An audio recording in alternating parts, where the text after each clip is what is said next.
जब लक्ष्मण जी सीता माता को राज्य से बाहर जंगल में अकेले छोड़ आए, जब अयोध्या में शासन करते हुए बहुत समय बीत गया, तब एक दिन रामचंद्र जी सीता के गर्भवती होने का समाचार पाकर अत्यंत प्रसन्न हुए। वे सीता से बोले, विदेह नंदिनी, अब तुम शीघ्र इक्ष्वाकुवंश को पुत्र रत्न प्रदान करोगी। इस समय तुम्हारी क्या इच्छा है, मैं तुम्हारा मनोरथ अवश्य पूरा करूँगा। तुम निसंकोच होकर अपने मन की बात कहो। पति के मृदु वचन सुनकर सीता जी मुस्कुराकर बोली, स्वामी, मेरी इच्छा एक बार उन पवित्र तपोवनों को देखने की हो रही है। मैं कुछ समय उन महर्षि तपस्वियों के पास रहना चाहती हूँ, जो कंदमूल फल खाकर गंगा के तट पर तपस्या करते हैं। कम से कम एक रात्रि वहाँ निवास करके मैं उन्हें उग्र तपस्या करते देखना चाहती हूँ। इस समय यही मेरी अभिलाषा है।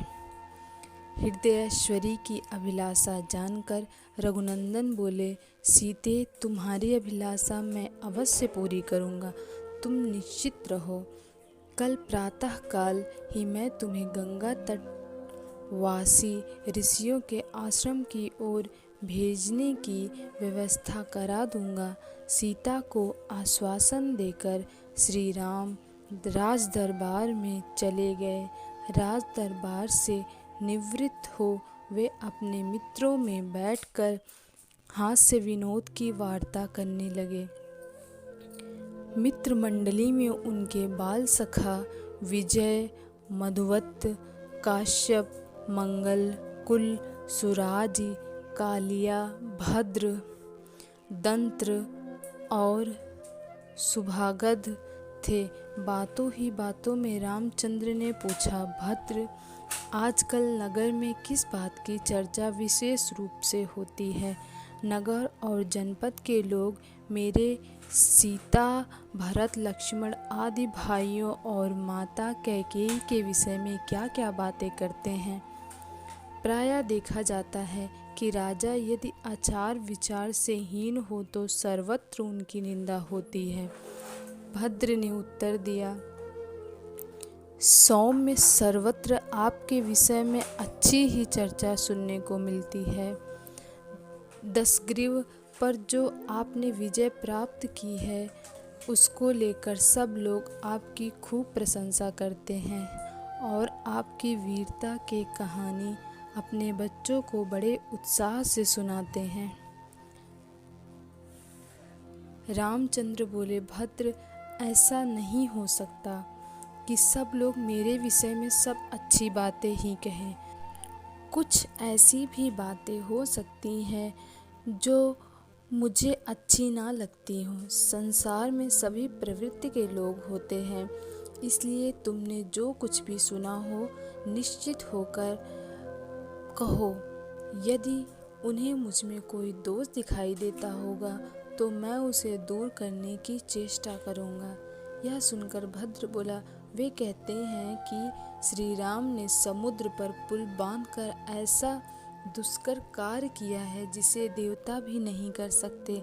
रावण को मारकर वानरों को भी वश में कर लिया, परंतु एक बात खटकती है, रावण को मारकर उस सीता को घर ले आए हैं जो इतने दिनों तक रावण के पास रही। फिर सीता से घृणा करने के बजाय उन्होंने उसे कैसे अपने पास रख लिया? भला सीता का चरित्र क्या वहाँ पवित्र रहा होगा? अब प्रजाजन भी ऐसी स्त्रियों को अपने घरों में रखने लगेंगे, क्योंकि जैसा राजा करता है प्रजा भी वैसे ही करती है। इस प्रकार सारे नगर निवासी भिन्न भिन्न प्रकार की बातें करते हैं। भद्र की बात का अन्य साथियों ने भी यह कहकर समर्थन किया कि हमने भी ऐसी बातें लोगों के मुख से सुनी हैं। सबकी बात सुनकर राजा राम ने उन्हें विदा किया और इस विषय पर गंभीरतापूर्वक विचार करने लगे। फिर उन्होंने द्वारपाल को आज्ञा देकर अपने तीनों भाइयों को बुलाया। भाइयों ने आकर उन्हें सादर प्रणाम किया और श्री राम बहुत उदास थे तथा उनके नेत्रों में आंसू डबडबा रहे थे। श्री राम ने बड़े आदर से अपने भाइयों को अपने पास बिठाकर कहा, बंधुओं, मैंने तुम्हें इसलिए बुलाया है कि मैं तुम्हें उस चर्चा की जानकारी दे दूं जो पूर्ववासियों में मेरे और सीता के विषय में चल रही है। उनमें सीता के चरित्र के विषय में घोर अपवाद फैला हुआ है और मेरे विषय में भी उनके मन में घृणा के भाव हैं। लक्ष्मण, यह तो तुम जानते ही हो कि सीता ने अपने चरित्र की पवित्रता सिद्ध करने के लिए सबके सामने अग्नि में प्रवेश किया था और उस समय स्वयं अग्निदेव ने उन्हें निर्दोष बताया था। इस प्रकार विशुद्ध आचार वाली सीता को स्वयं देवराज इंद्र ने मेरे हाथों में सौंपा था। फिर भी अयोध्या में यह अपवाद फैल रहा है और लोग मेरी निंदा कर रहे हैं। मैं लोक निंदा के भय से अपने प्राणों को और तुम्हें भी त्याग सकता हूँ। फिर सीता का परित्याग करना तो मेरे लिए तनिक भी कठिन नहीं होगा। राम जी ने लक्ष्मण से कहा, लक्ष्मण, कल प्रातः तुम सारथी सुमंत के साथ सीता को ले जाकर राज्य की सीमा के बाहर छोड़ आओ। गंगा के उस पार तमसा के तट पर महर्षि वाल्मीकि का आश्रम है। उसके निकट उन्हें छोड़कर लौट आना। मैं तुम लोगों को अपने चरणों और जीवन की शपथ देता हूँ। मेरे निर्णय के विरुद्ध कोई कुछ मत कहना। सीता ने गंगा तट पर ऋषियों के आश्रम देखने की इच्छा प्रकट की थी, वह भी पूरी हो जाएगी। फिर गहरी सांस भरकर नेत्रों में आए आंसू पोंछकर वे मौन हो गए। प्रातः काल बड़े उदास मन से लक्ष्मण ने सुमंत से सुंदर घोड़ों से युक्त रथ लाने के लिए कहा। उसमें सीता जी के लिए एक सुरम्य आसन लगाने का भी आदेश दिया। सुमंत के पूछने पर बताया कि उन्हें जानकी के साथ महर्षियों के आश्रम पर जाना है। रथ आ जाने पर लक्ष्मण सीता जी के पास आकर बोले, देवी, आपने महाराज से मुनियों के आश्रम में जाने की अभिलाषा प्रकट की थी, अतएव मैं महाराज की आज्ञा से तैयार होकर आ गया हूँ ताकि आपको गंगा तट पर ऋषियों के पवित्र आश्रमों तक पहुँचा सकूँ। लक्ष्मण के वचन सुनकर सीता जी प्रसन्नतापूर्वक उनके साथ चलने को तैयार हो गई। मुनि पत्नियों को देने के लिए उन्होंने अपने साथ बहुत से बहुमूल्य वस्त्र, आभूषण और नाना प्रकार के रत्न रख लिए।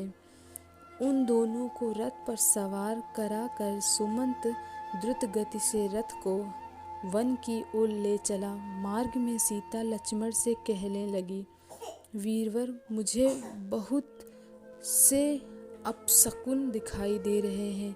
मेरी दाईं आँख फड़क रही है, शरीर काँप रहा है, हृदय अस्वस्थ प्रतीत हो रहा है। तुम्हारे भाई कुशल से तो हैं, मेरी सब सासुएं सानंद तो हैं। सीता की अधीर वाणी सुनकर लक्ष्मण ने अपने मन की उदासी दबाकर उन्हें धैर्य बंधाया।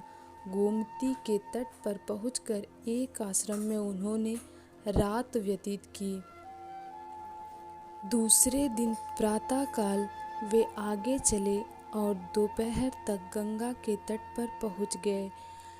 गंगा की जलधारा को देखते ही लक्ष्मण के नेत्रों से जलधारा बह चली और वे फूट फूट कर रोने लगे। सीता ने चिंतित होकर उनसे रोने का कारण पूछा। लक्ष्मण ने उनके प्रश्न का कोई उत्तर नहीं दिया और रथ से उतर नौका पर सवार हो सीता सहित गंगा के दूसरे तट पर जा पहुँचे। गंगा के उस तट पर नौका से उतर लक्ष्मण सीता से हाथ जोड़कर बोले, देवी, आज मुझे बड़े भैया ने वह कार्य सौंपा है जिससे सारे लोक में मेरी भारी निंदा होगी। मुझे यह बताते हुए भारी पीड़ा हो रही है कि अयोध्या में आपके लंका प्रवास के बात को लेकर भारी अपवाद फैल गया है। इससे अत्यंत दुखी होकर महाराज राम ने आपका परित्याग कर दिया है और मुझे आपको यहाँ गंगा तट पर छोड़ जाने का आदेश दिया है। वैसे यह स्थान सर्वदा निरापद है, क्योंकि यहाँ महायशस्वी ब्रह्मर्षि वाल्मीकि जी का आश्रम है। आप यहाँ उपवास, पारायण आदि करते हुए धार्मिक जीवन व्यतीत करें। लक्ष्मण की ये कठोर वचन सुनकर जनक नंदिनी को ऐसा आघात लगा कि वे मूर्छित होकर पृथ्वी पर गिर पड़ी। फिर चेतना आने पर बोली, लक्ष्मण, क्या विधाता ने मुझे जीवन पर्यंत दुख भोगने के लिए ही उत्पन्न किया है? पहले मुझे राघव से अलग होकर लंका में रहना पड़ा और अब उन्होंने मुझे सदा के लिए त्याग दिया। लक्ष्मण, मेरी समझ में यह नहीं आता कि यदि मुनिजन मुझसे यह पूछेंगे कि तुम्हें श्री राम ने किस अपराध के कारण त्यागा है, तो मैं उन्हें क्या उत्तर दूंगी। मेरी सबसे बड़ी विडंबना यही है कि मैं गंगा जी में डूबकर अपने प्राण भी विसर्जन नहीं कर सकती, क्योंकि ऐसा करने से मेरे पति का राजवंश नष्ट हो जाएगा। तुम दुखी क्यों होते हो? तुम तो महाराज की आज्ञा का पालन कर रहे हो, जो तुम्हारा कर्तव्य है। जाओ, तुम लौट जाओ और सबसे मेरा सादर प्रणाम कहना। सीता से आज्ञा लेकर अत्यंत दुखी मन से लक्ष्मण मातृप्राय शरीर को ढोते हुए रथ पर बैठे और बैठते ही मूर्छित हो गए। मूर्छा दूर होने पर वे फिर आंसू बहाने लगे। उधर सीता विलाप करते हुए चित्कार करने लगी। दो मुनि कुमारों ने सीता को इस प्रकार विलाप करते हुए देखा तो उन्होंने महर्षि वाल्मीकि के पास जाकर इसका वर्णन किया। यह समाचार सुनकर वाल्मीकि जी सीता के पास पहुँचे और बोले, पतिव्रते, मैंने अपने योग बल से जान लिया है कि तुम राजा दशरथ की पुत्रवधू और मिथिला की पुत्री हो। मुझे तुम्हारे परित्याग के बाद भी मालूम हो चुकी है, इसलिए तुम मेरे आश्रम में चलकर अन्य तपस्विनी नारियों के साथ निश्चित होकर निवास करो। वे तुम्हारी यथोचित देखभाल करेंगी। मुनि के वचन सुनकर सीता ने उन्हें श्रद्धापूर्वक प्रणाम किया और महर्षि के आश्रम में आकर रहने लगी।